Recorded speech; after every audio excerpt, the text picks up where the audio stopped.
I would say that 99.9% of the time I get drugged and catnapped, I am not cordial to my captor. This was the 0.01% of the time where things worked out different. I woke to find myself nestled in a comfortable cat carrier. I've got one of those big hamster-style water bottles affixed to the side of the crate. It's filled with a robust Cabernet Sauvignon, notable for hints of chocolate and coffee with a smoky finish. Clearly, the grapes were sourced from somewhere near the Amalfi region, grown fat and juicy in soil rich with volcanic ash. It would pair well with a fresh bronzino and sautéed broccolini. Not so much as a bit of kibble in sight.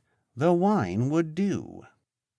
In the few days I've been held captive, I've learned the name of my captor, Catoshi Nakamoto. He's an Italian national with Asian features and American sensibilities.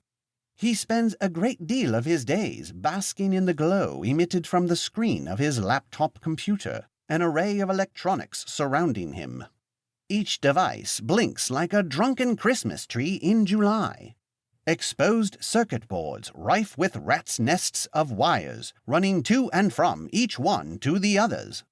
The whole operation hums like a vibrant hive of honeybees. He spends little time elsewhere in the flat. The only time he moves is for tea, and then again for supper. The remainder of his time is spent seated at the computer. The unbroken routine makes things boring for me. Not much going on in the way of entertainment. I surmise this guy needs to get laid as a practical matter of his mental stability. Tap, tap, tap. Tap, tap. Tap, tap, tap, tap, tap. Tap, tap. Tap, tap, tap. All day long, typing. I hear phrases whispered from behind the door. There is urgency behind the manic mumbles. He says things like double spending problem, and blockchain, and feline currency, and fuck Bitcoin in its stupid ass. I have no idea what those things mean, but I can hear the sweat dripping off his brow as he utters every hurried word. He types with the urgency I display when the mouse dares reveal himself from behind the wall. I will catch it and eat it.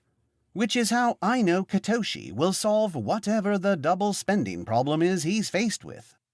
You think I'm neglected given Katoshi's hyper-focus on his work. The truth is he takes care of me well enough. I'm important to him. Not as a pet, but as a pet project. I told you my name is also my number. I am Catcoin number 1. I'm the key to all this blockchain stuff he mumbles about. When he talks about fucking Bitcoin in its ass, I am the thing he will use to do that. It seems exciting and important, even if I'm not certain why. I can't wait to fuck Bitcoin in its ass. Catoshi supplies me with a steady stream of wine. He doesn't have the most discerning of tastes, but considering I have yet to see him drink a drop, he does choose good vintages. The door to my crate isn't locked. If I need to use the box, I nudge the door open and take care of business. If I'm gone from the crate too long, he will shoo me back in. To keep him content, I usually just find my way back when I'm done taking care of business. The only other thing that draws me from my crate is the mouse. It's a sneaky little thing that drives me nuts. I obsess over it, the way Catoshi obsesses over the inadequacies of fractional reverse banking. Catoshi doesn't know the mouse is there. I think that's part of what makes me go bonkers. I need to catch it, kill it, and display it to Catoshi. It's a drive. There must be a reward for me. A big, important reward from my master.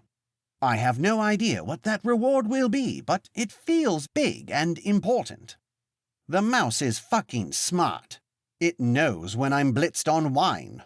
It's almost like that little shit has my tolerance figured out on a tiny little mouse chalkboard he has hung in his little mouse hole. I bet that little turd even wears spectacles while he's working out complicated equations that solve the exact moment I've had too much. That makes catching the thing a challenge. My ability to pounce becomes hindered. I can't use my cat-like reflexes to turn on a dime, and the whole always lands on all fours theory goes to shit when I've had one sip too many. As embarrassing as it is, Catoshi is always too wrapped up in his work to see my failures. He only comes around when I've torn through the flat and destroyed everything chasing a mouse he still hasn't seen. It's like a terrible episode of one of those Tom and Jerry cartoons. In the case that you're one of the humans, you probably find it hysterical. Jerk. I will get that damned mouse, though. I need to show Catoshi there is a mouse. Maybe he will be impressed that I dispatched the mouse, currently unknown to him, that he will finally take a break. He will buy some exotic cheese that will pair well with my wine. Something more than the dry chow both he and I eat. The chow is good, but there is a lack of passion in the flavor. It's stale food. It's quick food. It's mindless food. He eats the same way. Maybe his work will become unimportant to him long enough to want something more for himself, like steak or a woman. Catoshi is a lonely man. He only has me to display affection for, and yet I am but a token, a representation of a grand idea he is focused on. He is losing his humanity, I fear. He needs a date. I'd like a fresh, smelly, oily fish and a 40 euro bottle of Pinot Noir. I think both are about the same.